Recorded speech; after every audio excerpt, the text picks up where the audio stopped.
We don't think today of the availability of hospital care as a luxury.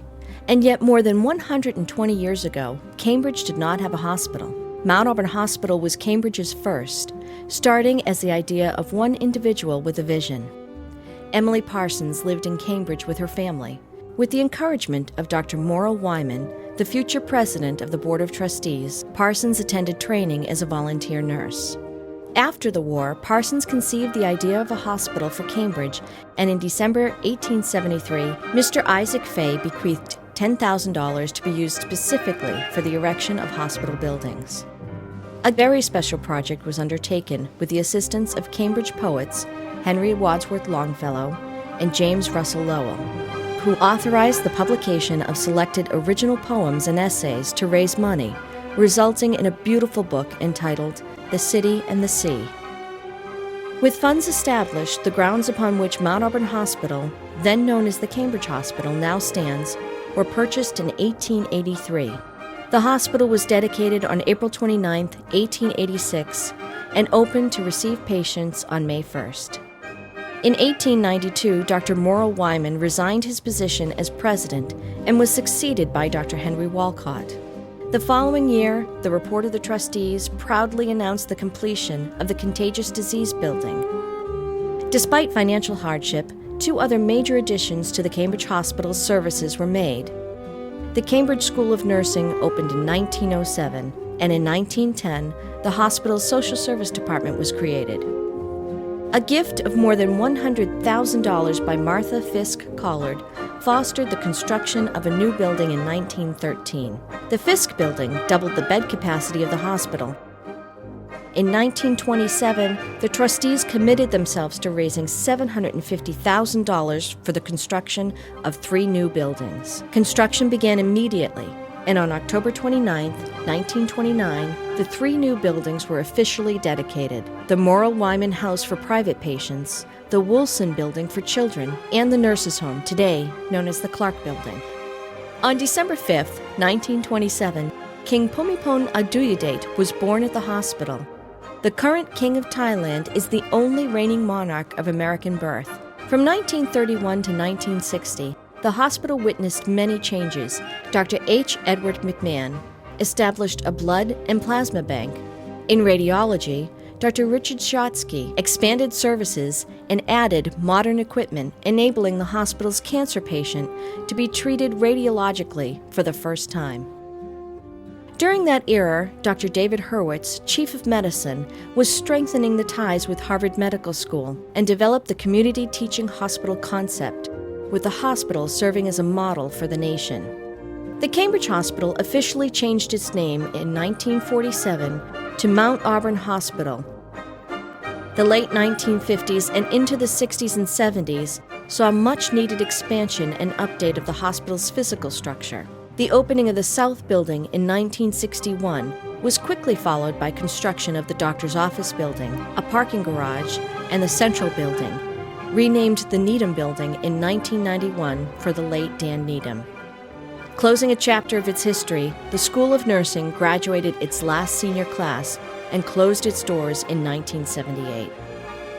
The 80s saw many changes to the campus. The most notable was the opening of its intensive care unit in 1982. In 1996, the board voted to join 2 other Harvard teaching hospitals, the Beth Israel and the New England Deaconess, and 4 other community hospitals and a new healthcare system, Care Group. During this period, after 18 years at Mount Auburn, Francis P. Lynch resigned as president in 1998.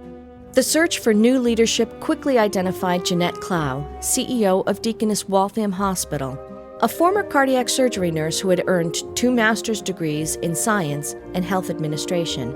As president and CEO of Mount Auburn Hospital, Jeanette Clow became the first nurse and the first woman at the helm of a Harvard Medical School teaching hospital. Jeanette Clow's appointment proved to be a turning point for the hospital. Working closely with the Board of Trustees and its chairman, Thomas P. O'Neill III, and many others, Clow restored financial stability to the hospital. A second major step was the expansion of satellite practices throughout the hospital's service area. allowing Mount Auburn to be closer to its patients and communities. In 2000, the Physician Leadership Circle was created. New patient care services were developed at this time thanks to generous donors. The Breast Center opened in 2001. The service was named the Hoffman Breast Center on September 19th, following a gift from novelist Alice Hoffman to provide women with comprehensive, patient-focused education, screening, and treatment of all aspects of breast health. The Barron Center for Men's Health, founded in 2004, was made possible by a generous gift from Cambridge businessman Carl Barron. The Barron Center is regarded as a model program, both locally and nationally, specializing in the early detection of prostate cancer. During this period, Mount Auburn Hospital received many distinguishing awards. The hospital was named one of the country's 100 top hospitals for intensive care by the Solution Leadership Institute in 2001. In 2003, the Massachusetts Bay Region Outstanding Leadership Award was presented by the American Cancer Society. Under the leadership of trustees, physicians, and senior management, the hospital focused on its dual mission to provide clinically excellent care with compassion and teach students of medicine and the health professions to care for the next generation of patients. Mount Auburn Hospital's top priorities were intertwined: quality and safety, creating an environment for care, and profitability. Stephen Chubb, who in 2007 succeeded O'Neill as chairman of the Board of Trustees, said Mount Auburn's commitment to all three priorities begins at the top. Planning began in 2003 for a major construction project to connect existing clinical buildings and serve as the hospital's new main entrance.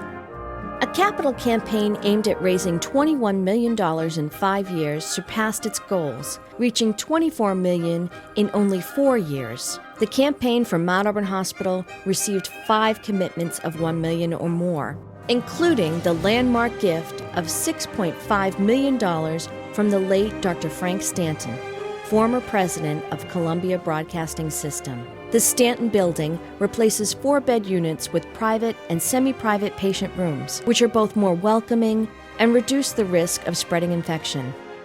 As we approach the hospital's 125-year anniversary of service to this community, the people of Mount Auburn will continue to treat each patient as an individual with compassion while providing the highest level of care.